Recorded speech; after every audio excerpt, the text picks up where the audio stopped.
how crazy, I guess, has that been for you, just seeing that overall evolution? And how did it change the way you approached your everyday job and what you were doing? Well, I mean, by the time I got to ESPN, social media was just part of the job. And it also changed the way when I graduated from college in 2003, at that point in time, like you said, you could just be a reporter. And then I figured out, dang, I'm going to need to know how to do radio and TV. And, you had to learn how to do everything. So it's really just adapting, I think, is the bottom line. And some people are willing and able to adapt to whatever. Where we are now is not where we'll be in 3 or 4 or 5 years, right? Like what we're doing right now, Zoom wasn't a thing, you know what I mean? Like, so it's just the people who are willing to like, okay, this is where it's at now. It's exhausting, I think, having to, like you said, be on all the time and just be vigilant to if there's breaking news, or if you wake up one day in Texas and Oklahoma are going to the SEC.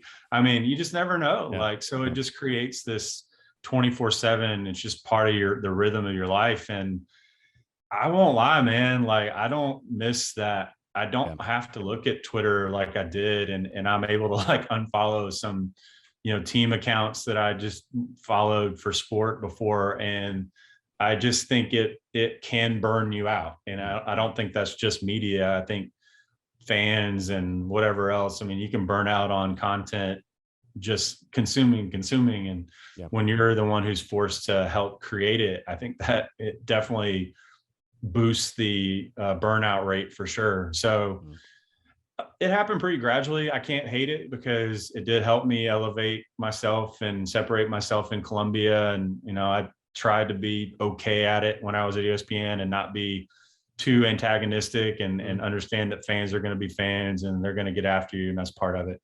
But it does, hearing that you suck every day, it'll wear you out. And I mean, it's just not that fun. And so I won't miss that. I won't miss the combativeness of it, but I can also separate and appreciate that I have made friendships as a result of it. And the jokes are usually pretty good. So you and I had a funny exchange last night about random Gamecocks, and, so it can be fun. It can be light, but it's whatever you make it, and you can get too immersed in it and it weighs you down. And so I'm glad to be free of that.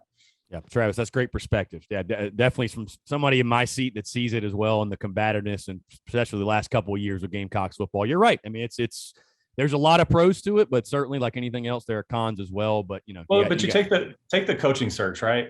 And I don't know whether it's going to work out for Shane or not, but just like watching everyone just yell over the top of each other about what should happen or shouldn't happen, and to the point where it's like personal and contentious, in some respects. And you're just like, nobody knows. Like nobody, I mean, an AD makes a hire and he thinks Will Muschamp's going to work out. He thinks Shane's going to work out.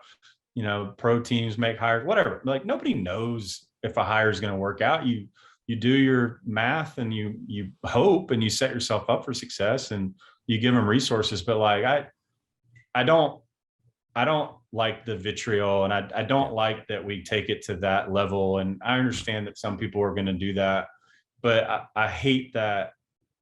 I hate that that's as prevalent as it is right now, that quote unquote discourse, whether it's college football or whatever's happened in the last year and a half with COVID. Like I get burned. I am personally burned out on people yelling at each other about everything. Yeah. And so being able to step away from social media at this point in time, I think has been pretty healthy for me.